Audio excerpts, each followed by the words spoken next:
He slammed the gavel, pointed, and screamed at her in open court, dismissing her words and demanding silence.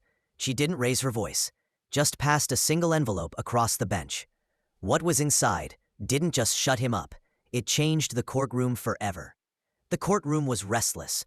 A zoning dispute hearing, usually quiet, had drawn in more spectators than expected. At the center stood Monica Graves, a black woman in her early 40s, dressed in a crisp charcoal blazer and low heels. She was calm, organized, and speaking facts. But presiding over the case was Judge Harold Brennan, a man known for his temper and intolerance, especially toward anyone he didn't see as credentialed enough. "Enough," Brennan snapped. "You're not a licensed attorney. You have no standing here. Sit down and stop wasting this court's time." Monica remained poised. "Your Honor, I have standing under Federal Order 42C. He cut her off with a slam of the gavel. "I said, sit down, ma'am." A wave of discomfort rippled through the room. She didn't move. Instead, she pulled a sealed envelope from her folder and placed it gently on the clerk's desk.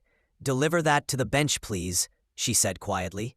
The clerk hesitated, then obeyed. Judge Brennan opened the envelope and removed the contents: 2 official federal documents and a signed letter from the Department of Justice. His eyes scanned the letterhead. His hands visibly trembled.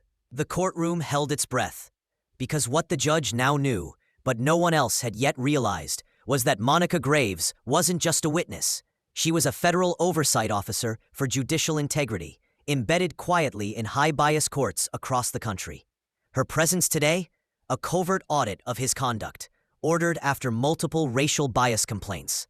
The letter confirmed it, and the room watched as the man who had screamed at her sat back, speechless. "Do you wish to continue this hearing, Your Honor?" she asked evenly. He didn't respond. 2 DOJ observers stood in the back row. One began taking notes. Within days, Judge Brennan was placed under federal review. The hearing was declared compromised, and Monica's findings triggered a statewide inspection of courtroom behavior across multiple counties. She had come without a badge, without loud demands, without a spotlight. She left as a living reminder that justice watches, even when it listens silently.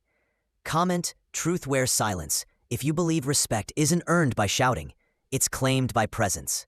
Like, share, and subscribe for more real stories where calm exposes corruption.